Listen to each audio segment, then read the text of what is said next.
ಆದರೆ ಒಂದು ಮಾತನಾಡಿ ಸಂದರ್ಭ ಸ್ಪಷ್ಟಪಡಿಸ್ತೇನೆ.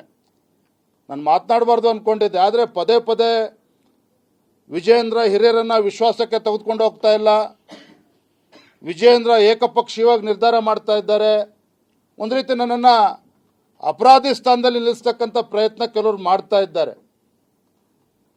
ಹಿರಿಯರಿಗೆ ಎಷ್ಟು ಸಮಾಧಾನ ಆಗಿದೆ ನನ್ನ ಕೆಲಸದ ಬಗ್ಗೆ ನನಗೆ ಗೊತ್ತಿಲ್ಲ, ಆದರೆ ಅವ್ರಿಗೆ ಅವಮಾನ ಮಾಡ್ತಕ್ಕಂಥ ನಿಟ್ಟಿನಲ್ಲಿ ರಾಜ್ಯದ ಅಧ್ಯಕ್ಷನ ಯಾವತ್ತೂ ಕೂಡ ನಡ್ಕೊಂಡಿಲ್ಲ.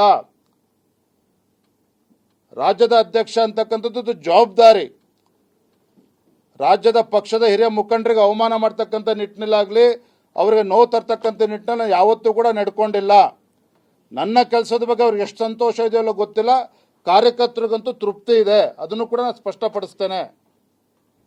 ಆದರೆ ಪದೇ ಪದೇ ಈ ರೀತಿ ಒಂದು ಕಡೆ ಅಂತ ಭ್ರಷ್ಟ ಕಾಂಗ್ರೆಸ್ ಸರ್ಕಾರದ ವಿರುದ್ಧ ಹೋರಾಟವನ್ನು ಮಾಡೋ ಬದಲು ಈ ರೀತಿ ನಮ್ಮಲ್ಲಿ ಹೇಳಿಕೆಗಳನ್ನು ಕೊಡ್ತಕ್ಕಂಥದ್ದು. ಮೊನ್ನೆ ದಿನ ನಾನು ಶಿಕಾರಿಪುರಕ್ಕೆ ಹೋಗಿದ್ದೆ. ಮದುವೆ ಮನೆಗಳಲ್ಲಿ ಪಾಪ ಹೆಣ್ಮಕ್ಳು ಕೇಳ್ತಾರೆ, ಏನಾದರೂ ಮಾಡಿ ಸರ್ ದಯವಿಟ್ಟು ನಿಮ್ಮ ಪಕ್ಷದ ಗಲಾಟೆ ನಿಲ್ಲಿಸಿ ಅಂತೇಳಿ. ಅಂದರೆ ಕಾರ್ಯಕರ್ತರ ಮನಸ್ಸಿನಲ್ಲಿ ಯಾವ ರೀತಿ ಅಭಿಪ್ರಾಯಗಳಿದೆ ಅನ್ನೋದನ್ನು ಕೂಡ ಅರ್ಥ ಮಾಡ್ಕೋಬೇಕಾಗ್ತದೆ. ಯಾಕಂದರೆ ವಿಜೇಂದ್ರಂಗೆ ಅವಮಾನ ಮಾಡಲಿ, ಆದರೆ ಕಾರ್ಯಕರ್ತರು ಅವಮಾನ ಮಾಡ್ತಕ್ಕಂಥ ಅಧಿಕಾರ ನನಗೂ ಇಲ್ಲ, ಯಾರಿಗೂ ಕೂಡ ಇಲ್ಲ. ತಮ್ಮದು ಏನೇ ಅಭಿಪ್ರಾಯಗಳಿದ್ರೂ ಕೂಡ ನಾನು ಹಲವಾರು ಬಾರಿ ಹೇಳಿದ್ದೇನೆ, ಪಕ್ಷದ ವರಿಷ್ಠರಲ್ಲಿ ಹೇಳ್ಕೊಳ್ಳಿ, 4 ಗೋಡೆ ಮಧ್ಯೆ ಮಾತಾಡಲಿ. ಆದರೆ ಈ ರೀತಿ ದಿನ ಬೆಳಗಾದರೂ ಈ ರೀತಿ ಹೇಳ್ತಕ್ಕಂಥದ್ದು ಅವರ ಒಂದು ಹಿರಿತನಕ್ಕೂ ಕೂಡ ಗೌರವ ಬರೋದಿಲ್ಲ, ಪಕ್ಷಕ್ಕೂ ಕೂಡ ಗೌರವ ಬರೋದಿಲ್ಲ. ಕಾರ್ಯಕರ್ತರು ಕೂಡ ತಲೆ ಎತ್ಕೊಂಡು ಓಡಾಡದೇ ಇರತಕ್ಕಂಥ ಪರಿಸ್ಥಿತಿ ನಿರ್ಮಾಣ ಆಗಿದೆ.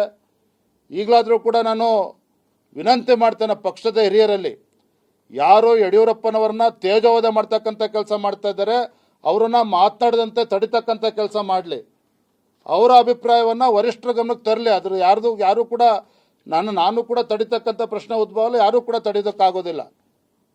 ಆದರೆ ಈ ರೀತಿ ಮಾತನಾಡ್ತಕ್ಕಂಥದ್ದು ಖಂಡಿತ ಇದು ಸರಿಯಲ್ಲ ಅನ್ನೋದನ್ನು ಬಹಿರಂಗವಾಗಿ ಇವತ್ತು ಮಾಧ್ಯಮದ ಸ್ನೇಹಿತರ ಮೂಲಕ ನಾನು ಹೇಳೋದಕ್ಕೆ ಇಚ್ಛಪಡ್ತೇನೆ.